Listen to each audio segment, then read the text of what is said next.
நமது கண்களின் சிறப்பு இயல்புகளை நாம் தெளிவாக தெரிந்து கொள்ள வேண்டும். உயிர் கடவுள் என்பதை நாம் தெளிவாக தெரிந்து கொண்டிருந்தாலும் கண்களுடைய செயலாக்கங்களையும் அதனுடைய பயன்களையும் அதனுடைய சில நுண்ணிய இயக்க நிலைகளையும் வியாசகர் அந்த கண்ணனையே பரமாத்மா என்று காட்டி கண்ணன் உபதேசம் செய்வதாக கீதா உபதேசம் என்றும் கீதாச்சாரம் என்றும் எத்தனை நிலைகள் நம் கண்களை பற்றிய நுண்ணிய நிலைகளை சாஸ்திரங்களாக காவியங்களாக வெளிப்படுத்தியதை நமது குரு இந்த உபதேசத்திலே இந்த கண்ணினுடைய சில நுண்ணிய இயக்க நிலைகளை நாம் தெரிந்து கொள்ள விளக்க உரையாக கொடுக்கின்றார்கள். என்றால் நம்முடைய எண்ணங்கள், நினைவுகள், உணர்வுகள் இப்படி சொல்லிக்கொண்டே போகலாம். அந்த எண்ணங்கள் இது எல்லாம் எப்படி தோன்றுகின்றது, அதனுடைய வரிசை, அந்த தொடர் வரிசை எது என்பதையெல்லாம் தெரிந்து கொண்டால் சில இயக்கத்தினுடைய அந்த வரிசைகளை நாம் தெளிவாக தெரிந்து கொள்ளலாம். ஏனென்றால் கண்கள் வழிதான் பரமாத்மா என்று பரவி கிடப்பதை நமது ஆன்மாவாக கண்ணில் இருக்கக்கூடிய காந்தப்புலன் இழுத்து கொண்டு வருகின்றது. அதே சமயத்தில் அது நாம் சுவாசித்து உயிரிலே பட்டு உடலுக்குள் போனாலும் கண்களால் உற்று பார்த்து நுகர்ந்ததால் உடலுக்குள் அத்தகைய நிலை நமக்குள் கருவுற்று அணுவாகி தசைகளாக உறுப்புகளாக உருப்பெற்றாலும் கூட இந்த கண் வழிதான் அது பதிவாகி உள்ளே சென்றதால் இந்த கண்ணினுடைய நினைவு அதனுடைய தொடர்கள் அதற்குள்ளும் இருக்கும். அது எப்படி இருக்கின்றது என்பதைத்தான் இதில் விளக்க உரையாக கொடுக்கின்றார்கள். உதாரணமாக வேதனைப்படுவோர், வெறுப்படைவோர் உணர்வுகளை எல்லாம் நாம் சுவாசிக்கின்றோம். இது எல்லாம் நம் இரத்த நாளங்களிலே கலக்கின்றது.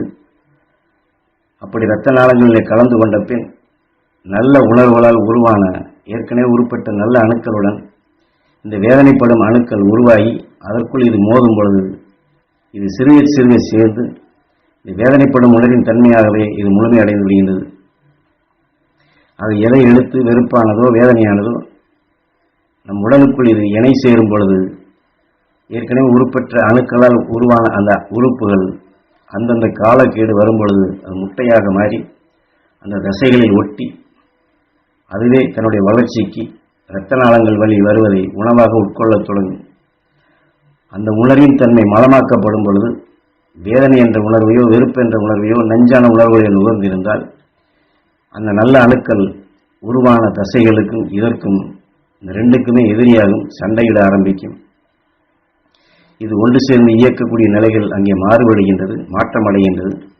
இப்படி மாற்றம் அடையப்படும் பொழுது எந்த உணர்வின் குணம் கொண்டு அந்த அணுக்கள் தசைகளாக முதலில் உருவானது இருந்ததோ அது குறையத் தொடங்குகின்றது. காரணம், இது விழுங்கத் தொடங்கும். அத்தகைய உணர்ச்சியின் தன்மை வரும்பொழுது நம் எண்ணங்கள், சொற்கள் இதெல்லாம் மாறுபடும் நிலை வருகின்றது. நம் செயலும் பார்வையும் வித்தியாசமாக மாறுகின்றது. ஆக வேதனையை உணர்வின் தன்மை அதிகமாக எடுத்திருந்தால் அந்த அணுத்தன்மைகள் நம் இரத்த நாளங்களிலே கலந்து ஒளி, முதலில் சொன்னது போன்று கண்வழி அந்த கண் பார்வையிலே ஈர்க்கும் தன்மை வரப்படும் பொழுது அது முதலில் சொன்ன மாதிரி ஒவ்வொரு உறுப்புகளுக்கும் இந்த கண்ணுக்கும் நேரடி இணைப்பு உண்டு. அந்த பாகத்திலே தசைகளிலே அந்த உறுப்பிலே இன்ன இடத்தில வழி அங்கே உருவாகிறது என்றால் இந்த கண் வழிதான் முதலில் அந்த உணர்வு உணர்ச்சியாகி உயிருக்கு வருகின்றது. நம்முடைய கண் அந்த உள் நினைவாக அதை காட்டும். அப்பொழுது கண் பார்க்கின்றது, இன்ன இடத்தில் தான் வலிக்கிறது என்று நம்முடைய கைகள் அங்கே கண்ணீச்சியாக போகின்றது. இல்லை என்றால் கை போகுமா? போகாது. கண்களை மூடிக்கொண்டாலும் கூட வலி என்ற உணர்வின் தன்மை வெளிவரப்படும் பொழுது இன்ன இடத்திலே தான் வலிக்கிறது என்று நம் கை அதை இயக்கி அந்த இடத்தை சுட்டி காட்டும். அப்பொழுது அந்த உணர்ச்சிகள் அங்கே இயக்குகின்றது. ஆக பொதுவான நிலையாக உடலில் உள்ள எல்லாவற்றையும் இணைத்துக் கொண்டது நம் கண்கள் தான். அதனால்தான் கண்களை கண்ணன் என்று மகாபாரத காவியத்தின் மூலமாக வியாசகரிலே தெளிவாக்குகின்றார். ஆக கண்கள் என்ற உணர்வு வரும்பொழுது பரமாத்மா என்ற நமக்கு முன் இருப்பது இது ஒரு பரம். இது எல்லாவற்றிற்கும் ஆன்மாவாக இருந்து அவன் இயக்குகின்றான் பரமாத்மாவாக. என்றால் பரவி கிடப்பது நமக்கு முன், கண்ணுக்கு முன் தெரிவது. அது கண்களால் உற்று நோக்கி நமக்குள் இழுத்து வரப்போகும்போது அது பரமாத்மா பரவி கிடப்பது அனைத்துமே நமதாக காட்டுகின்றது. இந்த உணர்வின் தன்மை கொண்டு தனக்குள் நுகர்ந்த அந்த உணர்வின் அந்த தன்மையால் அவன் இயக்கச் செய்கின்றான் கண்ணன் என்பதை இந்த லோகத்தில் முக்கிய பங்கு வகிக்கின்றான் என்று வியாசகர் காட்டுகின்றார். அதாவது நம்முடைய கண்கள் நம் உடலுக்குள் எத்தகைய முக்கிய பங்கு வகிக்கின்றது என்பதைத்தான் இதற்கான வெறுமனை நம்ம பார்வை மட்டுமல்ல, உள் உணர்வாகவும் எப்படியெல்லாம் இயக்கி காட்டுகின்றது. உதாரணமாக முதுகு பக்கம் நமக்கு வலிக்கிறது என்றால் இங்கேதான் வலிக்கிறது என்று அந்த உணர்ச்சி சொல்லுகின்றது.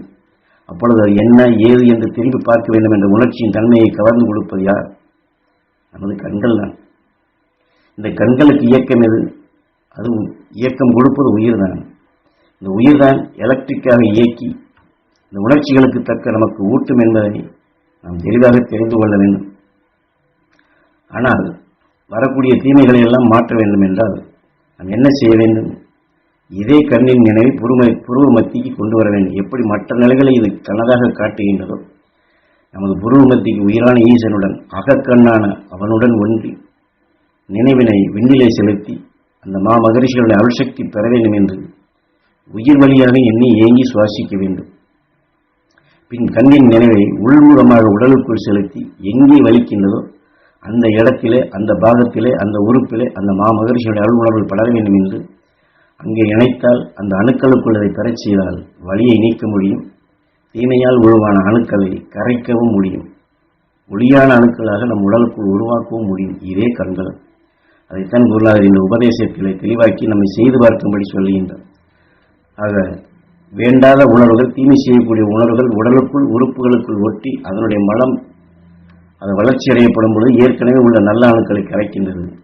அதையே அப்படியே மாற்றி அந்த துருவ நட்சத்திரத்தினுடைய உணர்வுகளை, மகரிஷியுடைய உணர்வுகளை நம் உடல் உறுப்புகளிலே எந்த இடத்திலே வலியோ வேதனையோ நோயோ மற்ற இக்கட்டான நிலையில் தோன்றுகின்றதோ அங்கே இந்த உணர்வின் தன்மை கொண்டு இணைத்து கண்வலி அங்கே பாய்ச்சப்படும் பொழுது அது தீமையால் உருவான அந்த அணுக்களை நாம் கரைக்க முடியும். அதை ஒளியாக உருவாக்கி கொள்ள முடியும். இந்த கண்களை வைத்து இதை நீங்கள் செய்து பாருங்கள் என்று குரு இந்த உபதேசத்தில் தெளிவாக்குகின்றார்.